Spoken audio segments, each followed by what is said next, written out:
بسم اللہ الرحمن الرحیم۔ السلام علیکم ورحمۃ اللہ وبرکاتہ۔ معزز طلبہ، اللہ تعالیٰ سے امید ہے کہ آپ سب خیر و عافیت سے ہوں گے۔ سبق نمبر 84 میں باب صلاۃ المریض شروع کر رہے ہیں۔ مریض کے اوپر بھی اللہ تعالیٰ کے حقوق متوجہ ہوتے ہیں،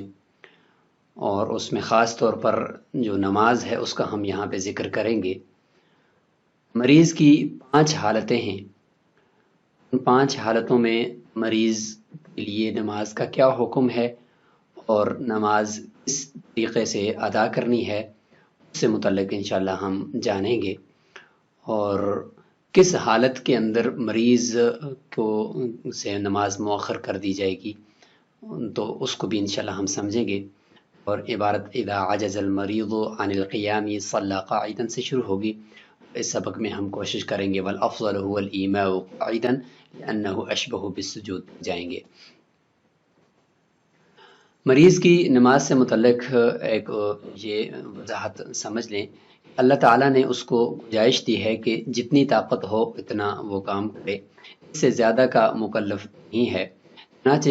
کھڑے ہو کر نماز نہ پڑھ سکتا ہو تو بیٹھ کر نماز پڑھے، اور بیٹھ کر نہ پڑھ سکتا ہو تو لیٹ کر اشارے سے پڑھے۔ البتہ جب تک ہوش و حواس ہے اور اشارہ کر کے نماز پڑھ سکتا ہے، بھوؤں کا، آنکھوں کا،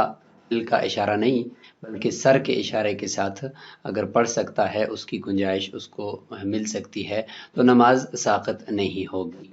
دلیل یہ ہے کہ لیس علی الاعمى حرج ولا علی الاعرج حرج ولا علی المریض حرج، ان لوگوں کے اوپر کسی قسم کا کوئی حرج نہیں ہے، جس طریقے سے ان کو گنجائش ہو اسی طریقے سے وہ نماز پڑھیں۔ لا یکلف اللہ نفسا الا وسعها، اس کا بھی یہی مفہوم ہے، جتنی انسان کے اندر وسعت ہے اللہ تعالیٰ نے اس کو اسی کی بقدر مکلف بنایا ہے۔ اب صلاۃ المریض، اذا عجز المریض عن القیام صلی قاعدا یرکع ویسجد۔ مریض کی سب سے پہلی حالت کا بیان، یعنی جب مریض کھڑے ہونے سے عاجز ہے، وہ کھڑے ہو کر نماز نہیں پڑھ سکتا، اس کے لیے حکم ذکر کر دیا کہ وہ بیٹھ کر نماز پڑھے، اور رکوع اور سجدے پر جب وہ قادر ہے، ایسا ہے کہ کھڑا تو نہیں ہو سکتا لیکن رکوع اور سجدہ کر سکتا ہے، تو لہذا بیٹھ جائے اور رکوع اور سجدہ بیٹھ کر کرے۔ یہ حالت اور اس کا حکم، رسول اللہ صلی اللہ علیہ وسلم نے فرمایا عمران بن حسین رضی اللہ عنہ کو، صلی قائما فإن لم تستطع فقاعدا فإن لم تستطع فعلى الجنب تؤمئ ایماء۔ آپ کھڑے ہو کر نماز پڑھیں، اگر استطاعت نہیں رکھتے تو بیٹھ کر پڑھیں، اگر استطاعت نہیں رکھتے تو اپنے پہلو کے بل لیٹ کر نماز پڑھیں، دائیں پہلو پر یا بائیں پہلو پر کروٹ پر لیٹ جائیں اور پھر اشارہ کریں۔ لأن الطاعة بحسب الطاقة، اور عقلی دلیل بھی ساتھ دے رہے ہیں کہ اطاعت اور عبادت جو ہے وہ طاقت کی بقدر ہے، لازم ہے، جتنی طاقت ہوگی انسان کے وہ اسی کی بقدر اس نے عبادت بھی کرنی ہے۔ یہ روایت ہے عمران بن حسین رضی اللہ عنہ کی کہ کانت بی بواسیر، مجھے بواسیر کی بیماری تھی تو میں نے رسول اللہ صلی اللہ علیہ وسلم سے نماز کے بارے میں پوچھا تو آپ صلی اللہ علیہ وسلم نے یہ فرمایا۔ بیٹھ کر رکوع اور سجدہ کر کے نماز پڑھنے کی دلیل بھی مزید وضاحت کے ساتھ جابر بن عبداللہ رضی اللہ عنہ کی ہے۔ رسول اللہ صلی اللہ علیہ وسلم نے ایک مریض کی عیادت کی، دیکھا تو وہ سادہ یعنی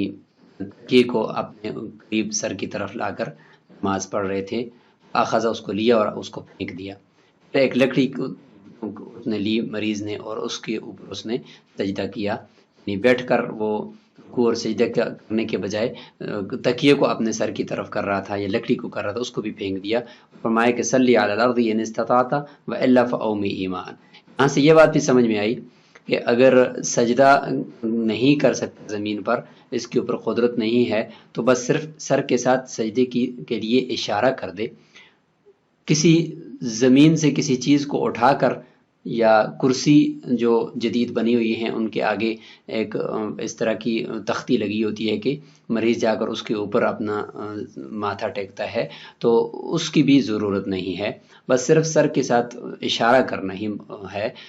اس طریقے سے کرنا مکروہ ہے۔ اور اگر اشارہ نہیں کیا اور اسی طریقے سے بیٹھے بیٹھے سر کو بھی نہیں ہلایا اور کسی چیز کو لا کر سر کے ساتھ لگا دیا تو اس سے سجدہ پھر بالکل ادا ہی نہیں ہوگا، کیونکہ اصل مقصود سر کو جھکانا ہے اور تاکہ سجدے کا اشارہ متحقق ہو۔ اگر وہ نہیں ہو رہا تو پھر سجدہ بھی نہیں ہوگا۔ اگر سر کو بھی جھکایا اور آگے سے کوئی لکڑی وغیرہ بھی لگائی، تکیہ وغیرہ بھی سر کے ساتھ لگایا، تو ایسا کرنا تو مکروہ ہے لیکن سجدہ ادا ہو گیا، کیونکہ اشارہ بہرحال پایا گیا۔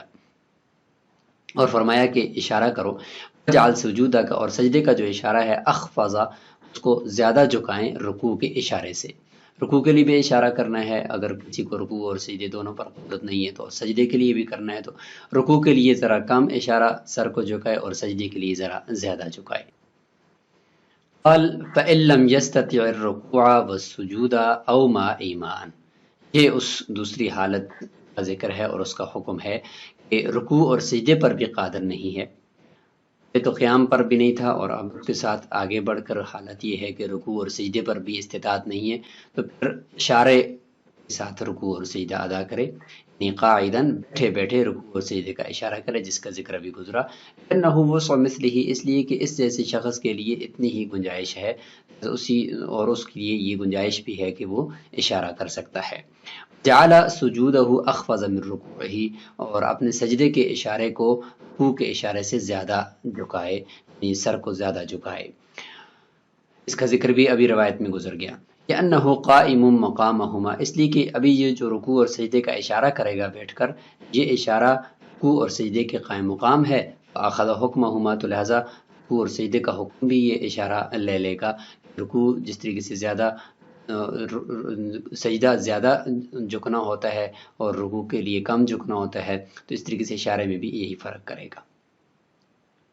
لا يرفع الى وجهه شيئا يسجد عليه، اور اپنے چہرے کی طرف کسی چیز کو نہیں اٹھائے گا جس کے اوپر وہ سجدہ کرے، جس کا ذکر ابھی روایت میں گزر گیا تفصیل کے ساتھ۔ لقوله علیہ السلام، رسول اللہ صلی اللہ علیہ وسلم کا قول کہ ان قدرت ان تسجد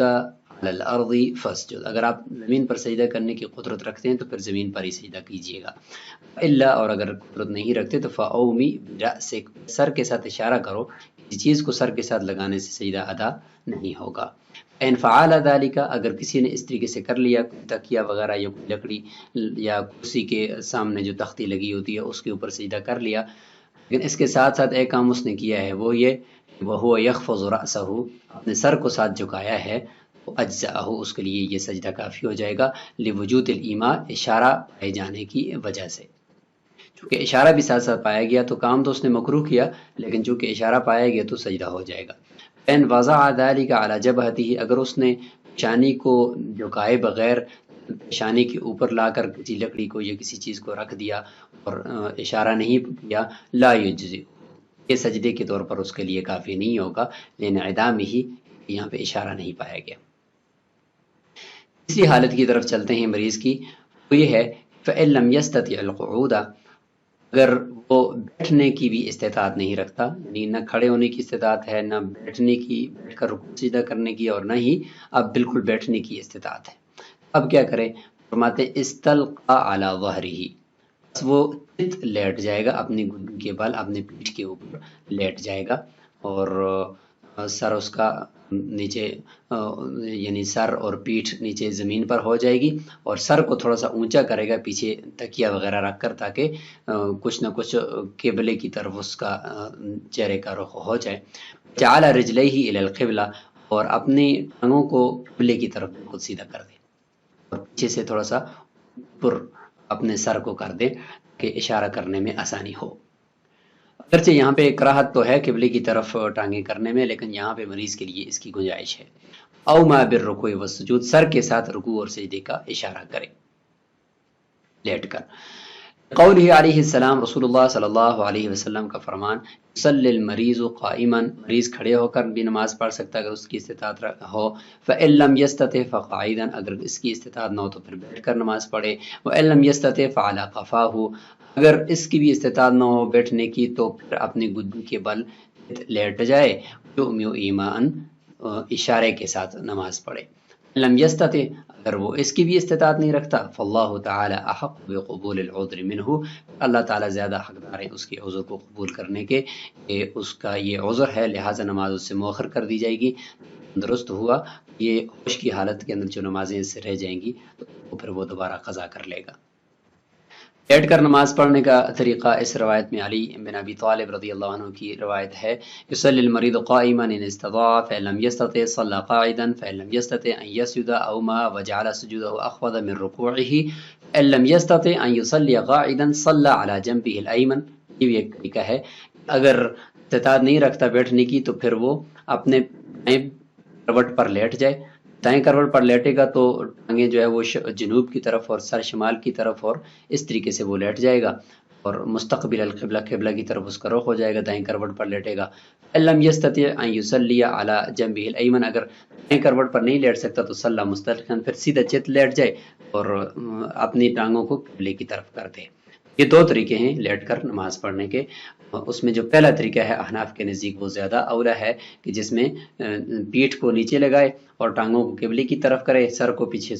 تھوڑا بلند کرے اور رکوع اور سجدے کا اشارہ کرے۔ اور اگر اس طریقے سے سجدہ کرے گا، اس طریقے سے نماز پڑھے گا کہ اپنے دائیں کروٹ پر لیٹ جائے گا اور ٹانگیں جو ہے وہ جنوب کی طرف، سر شمال کی طرف اور باقی رخ جو ہے وہ قبلے کی طرف، تو اس وقت جب وہ اشارہ کرے گا رکوع اور سجدے کا تو پھر سر کا جو اشارہ ہوگا اس کے نیچے جنوب کی طرف، پاؤں کی طرف جا رہا ہوگا۔ اس لیے فرماتے ہیں کہ زیادہ بہتر صورت وہ پہلی ہے جس میں چت لیٹ کر وہ اشارہ کرے۔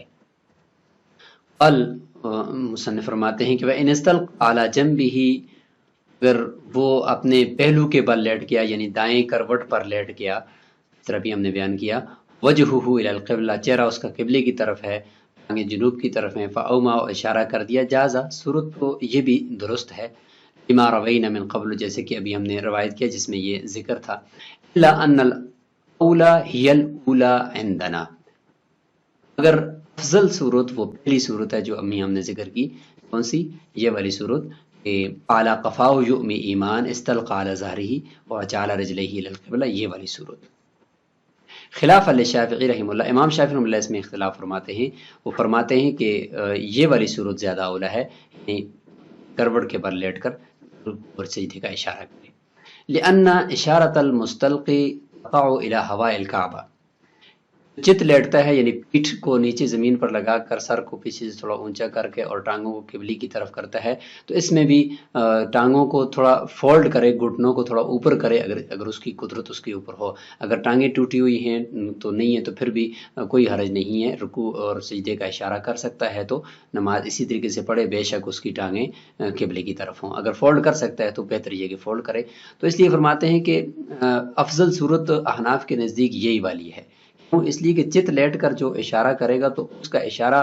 کعبے کی رخ ہوگا، کعبے کی ہوا کی طرف، یعنی کعبے کے رخ کی طرف اس کا اشارہ اور ہوگا، بالکل قبلے کی طرف۔ اشارۃ المستجی علی جنبہ، اور جو اپنی کروٹ، دائیں کروٹ پر لیٹا ہوا شخص ہے، اس کا اشارہ اس کے قدموں کی طرف اور ہوگا، الی جانب قدمیہ، ظاہر ہے کہ جب وہ دائیں طرف کروٹ پہ لیٹا ہوگا، جب وہ سر کا اشارہ کرے گا تو وہ اشارہ جنوب کی طرف، نیچے اس کے پاؤں کی طرف جائے گا۔ وبہ تتعدی الصلاۃ، اور کعبے کی فضا کی طرف جو اشارہ ہوتا ہے اس کے ذریعے سے نماز ادا ہوتی ہے، لہٰذا بہتر صورت یہ ہے، اگرچہ اگر مریض کی جس طرح سہولت ہو اس میں اگر وہ کروٹ کے بل لیٹ کر اشارہ کرتا ہے تو نماز اس سے بھی ادا ہو جائے گی۔ ان لم یستطع الایماء برأسہ، اگر وہ استطاعت نہیں رکھتا اشارہ کرنے کا سر کے ساتھ، اشارہ بھی نہیں کر سکتا، گردن ٹوٹی ہوئی ہے، سر کے ساتھ بھی وہ اشارہ نہیں کر سکتا، تو پھر اس صورت کے اندر اخرت الصلاۃ عنہ، نماز اس سے مؤخر کر دی جائے گی، نماز ساقط نہیں ہوگی، مؤخر ہوگی، کیونکہ وہ ہوش و حواس میں ہے، جب تک ہوش و حواس میں ہے تو جتنی قدرت اس کے مطابق نماز پڑھے گا، جتنی قدرت نہیں ہے تو وہ نماز اس کی ذمہ باقی رہے گی، بعد میں صحت کی حالت میں اس نے وہ نماز پڑھنی ہے۔ اخرت الصلاۃ عنہ، نماز اس سے مؤخر کر دی جائے گی، لا یؤمن بعینیہ ولا بقلبہ ولا بحاجبہ، آنکھوں سے، دل سے اور بھوؤں سے اشارہ کہ نماز نہیں پڑھ سکتا۔ امام ظفر رحمہ اللہ اس میں اختلاف فرماتے ہیں کہ ان اعضاء کے ذریعے سے بھی اشارہ کر کے نماز پڑھ سکتے ہیں، اور یہ بھی سجدے کے اور رکوع کے قائم مقام ہو سکتے ہیں، لما روینا من قبل، جیسے کہ ہم نے قبل میں روایت کی ہے، یعنی احناف کی دلیل ہے جس میں یہ ہے کہ اس سے نماز کو مؤخر کر دیا جائے گا۔ وَلِأَنَّ نَصْبَ الْإِبْدَالِ رَأْيِ مُمْتَنِعٌ، عقلی دلیل ہے کہ بدل، کسی بھی چیز کا بدل قرار دینا وہ رائے سے، قیاس کے ذریعے سے وہ ممنوع ہے، جائز ہے۔ یہاں پر جو ہم نے بدل قرار دیا ہے رکوع اور سجدے کے لیے سر کے اشارے کو، تو سر کا اشارہ چونکہ حدیث میں آیا ہے، ابھی ہم نے حدیث میں دیکھا ہے، تو جب اس میں آیا ہے تو ہم نے اس کو بدل قرار دے دیا، لیکن آنکھوں کا، دل کا اور بھوؤں کا اشارہ رکوع اور سجدے کے لیے اس بارے میں کوئی روایت یا کوئی نقل ہمارے پاس موجود نہیں ہے، لہذا اس کو ہم اپنی رائے سے بدل نہیں بنا سکتے۔ قیاس علی الرأس، سر کے اوپر سوال ہوتا ہے کہ سر کے اوپر قیاس کر لو نا ان کو، آنکھوں کے اشارے کو اور دل کے، اور جس طریقے سے سر کے ذریعے سے آپ اشارہ کر کے قائم مقام کر لیتے ہو، تو اس طریقے سے ان کو بھی سر کے اوپر قیاس کر لو۔ فرماتے کہ اس پر قیاس نہیں کر سکتے، اس لیے کہ لأنہ یتعدی بہ رکن الصلاۃ، اس لیے کہ سر کے ذریعے سے تو نماز کا ایک اہم رکن یعنی سجدہ ادا ہوتا ہے سر کے ذریعے سے، تو اس لیے ہم اس کے ذریعے سے، چونکہ دلیل نقلی بھی ہے اور اس سے ایک رکن بھی ادا ہوتا ہے، تو اس کے اشارے سے تو ہم اس کے اشارے کو رکوع اور سجدے کا بدل تو بنا سکتے ہیں، لیکن دون العین و اختیہ، لیکن آنکھ اور دل اور ہوئیں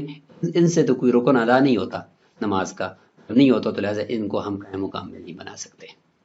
وقولہ اخرت عنہ، یہ جو قول اخرت عنہ یعنی اس سے نماز کو مؤخر کر دیا جائے گا،